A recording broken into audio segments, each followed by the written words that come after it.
Assalamualaikum warahmatullahi wabarakatuh. Alhamdulillah wa syukrulillah wa la hawla wa la quwata illa billah. Asyhadu an la ilaha illallah wa la syarikalah wa asyhadu anna sayyidana Muhammadan abduhu wa rasuluhu la nabiyya ba'dah.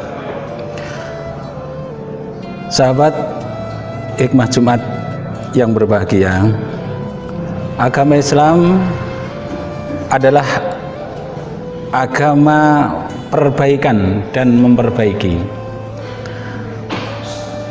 Agama Islam juga merupakan agama pengajaran dan juga bimbingan. Agama Islam agama yang menuntut perbaikan lahir dan batin. Perbaikan lahir jelas bahwa Islam menganjurkan kebersihan pada diri kita, terutama pada badan kita. Apalagi di saat seperti saat ini yang masih di tengah pandemi corona, kita harus menjaga kebersihan badan kita. Namun tidak kalah pentingnya adalah kebersihan jiwa, kebersihan hati kita, di mana kebersihan hati akan tercermin pada perbuatan kita di sehari-harinya. Maka dari itu kita dianjurkan untuk menjaga kebersihan hati kita. Yang tidak kalah pentingnya adalah doa untuk mendapatkan bimbingan dari Allah Subhanahu wa taala dengan kebersihan hati kita, sebagaimana doa yang diajarkan oleh Rasulullah sallallahu alaihi wasallam, Allahumma ati nafsi taqwaha wa zakkiha anta khairu man zakkaha wa anta waliyuha wa maulaha, yang artinya, ya Allah, berikanlah kepada kami hati yang bersih, hati yang suci, dengan penuh ketakwaan. Engkaulah sebaik-baik yang mensucikan hati, Engkaulah yang menjaga dan memelihara hati. Kebaikan hati akan tercermin pada perbuatan kita sehari-hari. Kalau masukannya baik, inputnya baik, maka outputnya pun juga baik. Kalau hatinya baik, maka perbuatannya akan baik. Sebaliknya, ketika hatinya rusak atau buruk, maka perbuatan yang lain pun juga akan buruk. Rasulullah SAW pernah bersabda, Inna fil jasati mudghah, idza sholahat sholahal jasadu kulluh, wa idza fasadat fasadal jasadu kulluh, ala wahyal qalb. Bahwa di dalam badan ada segumpal daging. Jika daging itu baik, maka seluruh tubuh akan baik. Namun jika daging tersebut rusak, maka seluruh tubuh pun akan menjadi rusak. Ala wahyal qalb. Ketahuilah, segumpal daging itu adalah hati. Hati akan menjadi baik jika bersih dari segala penyakit dan noda.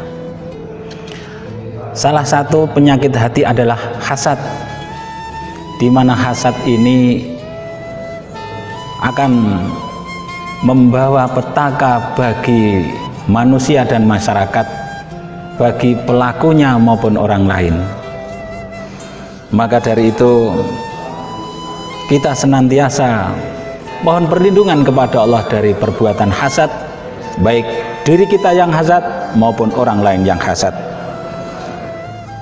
Wa min syarri hasidin idza hasad, dan dari kejelekan hasad dari orang-orang yang hasad, artinya dari kejelekan orang-orang yang iri jika mereka melakukannya.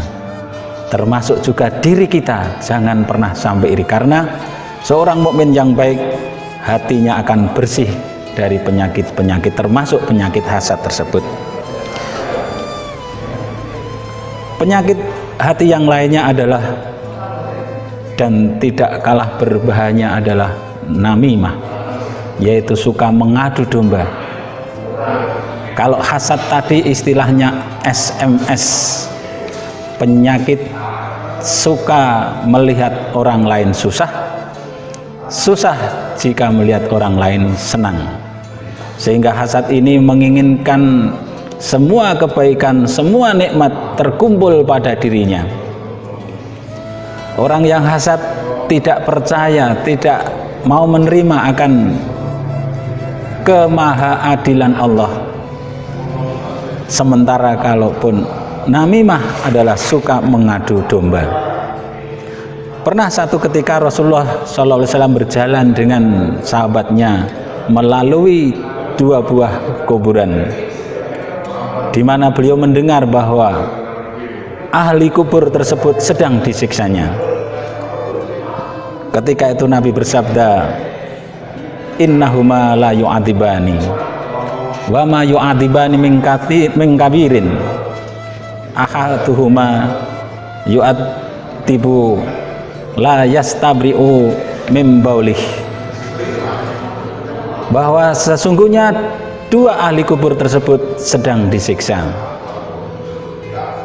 dan siksaan ahli kubur itu bukan disebabkan oleh dosa yang besar.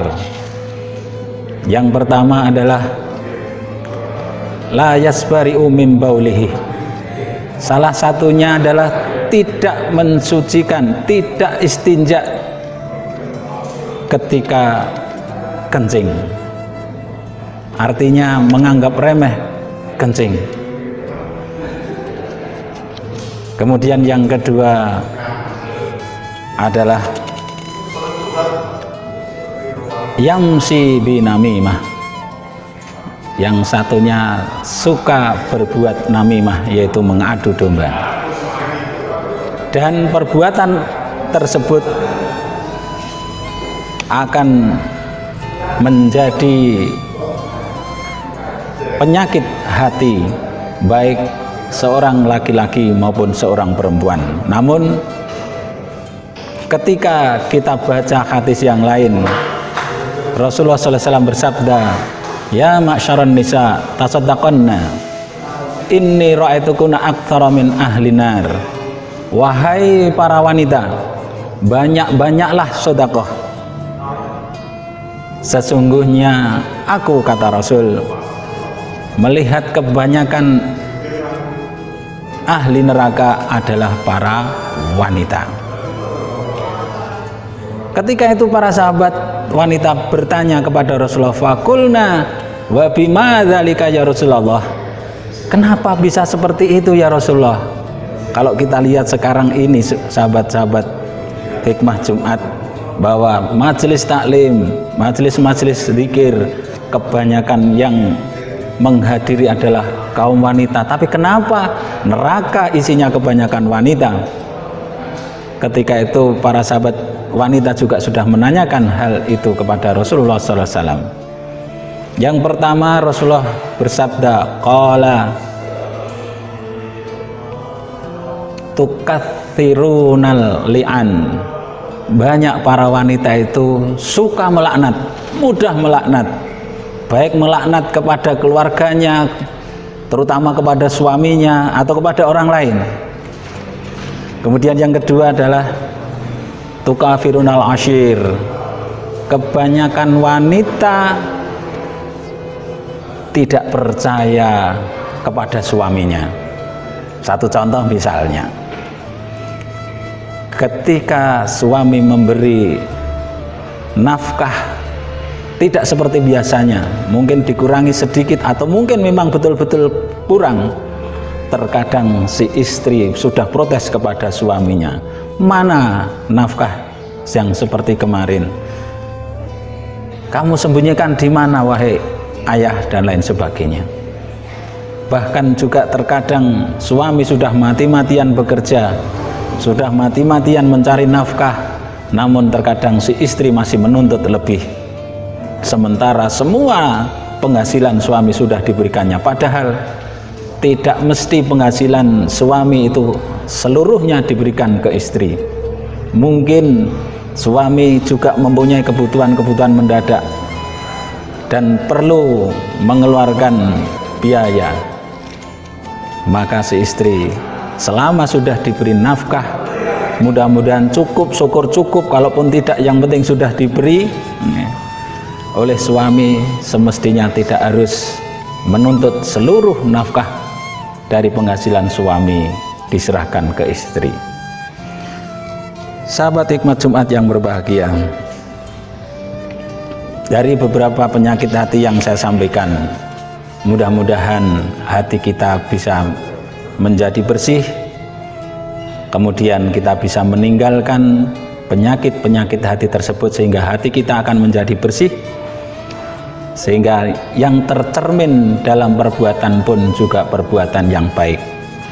Ibaratnya kita seperti lebah, di mana lebah hanya hinggap di tempat-tempat bersih, hanya mengkonsumsi saripati bunga yang dihisapnya, maka yang keluarnya pun juga yang baik, yaitu madu yang bisa bermanfaat bagi manusia. Sementara ketika hati kita kotor, ibaratnya adalah seperti halnya lalat, di mana lalat suka hinggap dan mengkonsumsi atau makan dari makanan-makanan yang busuk, maka yang keluar pun juga penyakit yang bisa membawa dampak pada diri manusia, yaitu berupa penyakit. Sahabat Hikmat Jumat pagi yang berbahagia, saya kira demikian yang bisa kami sampaikan. Mohon maaf atas segala kekhilafan dan kekurangan. Wallahu muwaffiq ila aqwamit thoriq. Wassalamualaikum warahmatullahi wabarakatuh.